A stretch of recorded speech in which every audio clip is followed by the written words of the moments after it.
Hello everyone, Karma ma'am is here. Today we are going to discuss midpoint theorem. What is the theorem statement? The line segment joining the midpoint of two sides of triangles is parallel to the third side. Means यदि कोई triangle है अपने पास, उसके दो side में यदि mid point हैं और यदि हम उन मिड पॉइंट को ज्वाइन करते हैं तो वो थर्ड साइड के पैरेलल लाइन होगी. Okay, here I am discuss step one by one. Here I am taking a triangle ABC. First, you focus on what I am saying. Here I am taking triangle bigger A, B and C. And what is? E and F are the midpoints of AB and AC. Okay, AB and AC के midpoints क्या हैं? E and F. So the line between these midpoint is parallel to the third side. This is we are going to prove. Here what is given? Mid point है तो इसलिए ए E and B E दोनों equal होंगे because E is the mid point. Here A F और C F equal होंगे because F is the mid point of A C. अब मैंने next क्या कंस्ट्रक्ट किया है मैंने सी डी एक पॉइंट लिया मैंने, एफ को थोड़ी आगे लाइन को थोड़ा सा इंक्रीज करते हुए मैं पॉइंट डी तक लेके गई और सी एक पैरेलल लाइन बनाई ए बी के. और यदि ये लाइन ए बी के पैरेलल है तो ऑब्वियस सी बात है जो लाइन कंप्लीट लाइन के पैरेलल होती है वो उसके पार्ट के भी पैरेलल होती है. मीन्स सी और D is parallel to B E और you can write here C D is parallel to A B also because जो लाइन कंप्लीट लाइन के पैरेलल है वो पार्ट के भी पैरेलल होगी. ठीक है, तो ये मैंने कंस्ट्रक्ट किया है कि C D is parallel to B and E. So here I am taking two triangles, triangle AEF and triangle CDF. Okay, you can see here AEF CDF ये वाली triangle और ये वाली.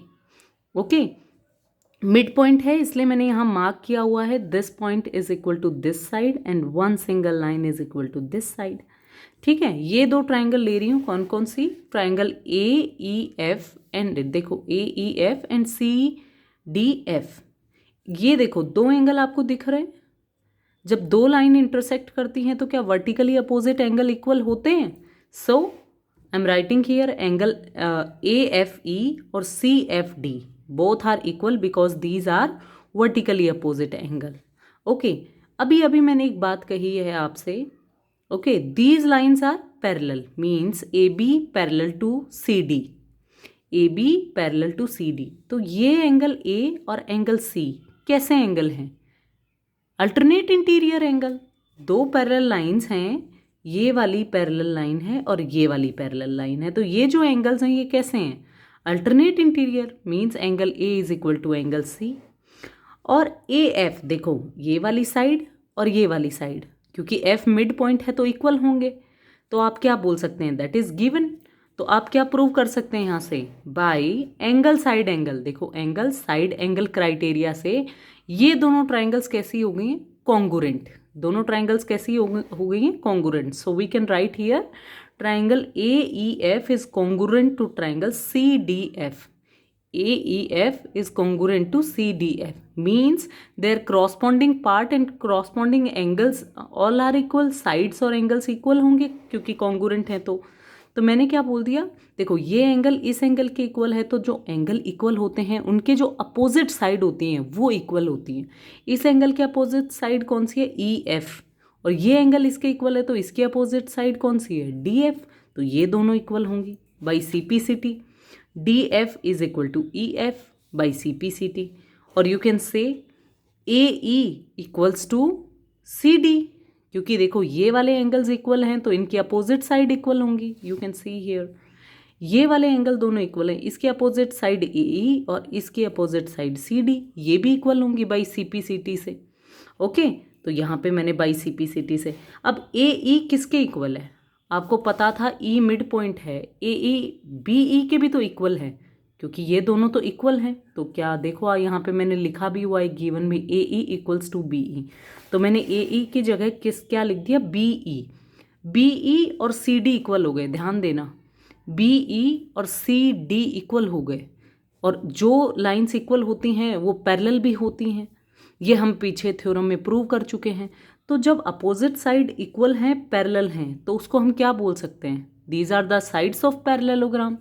सो आप यहाँ डायग्राम में देखें, ये साइड इक्वल हैं और पैरेलल हैं, तो बी सी डी और ई को हम पैरेललोग्राम बुला सकते हैं।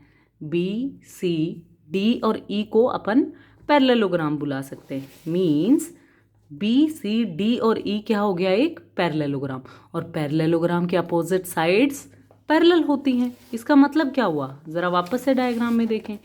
यदि ये साइड पैरेलल हैं तो ये साइड भी तो पैरेलल होती हैं पैरेललोग्राम में। तो मतलब B and C is parallel to E D. और अभी मैंने आपको पहले कहा था पैरेलल लाइंस, जो पैरेलल लाइंस होती हैं उनके स्मॉलर पार्ट भी पैरेलल होते हैं। तो क्या ये लाइन ई एफ के भी पैरेलल है?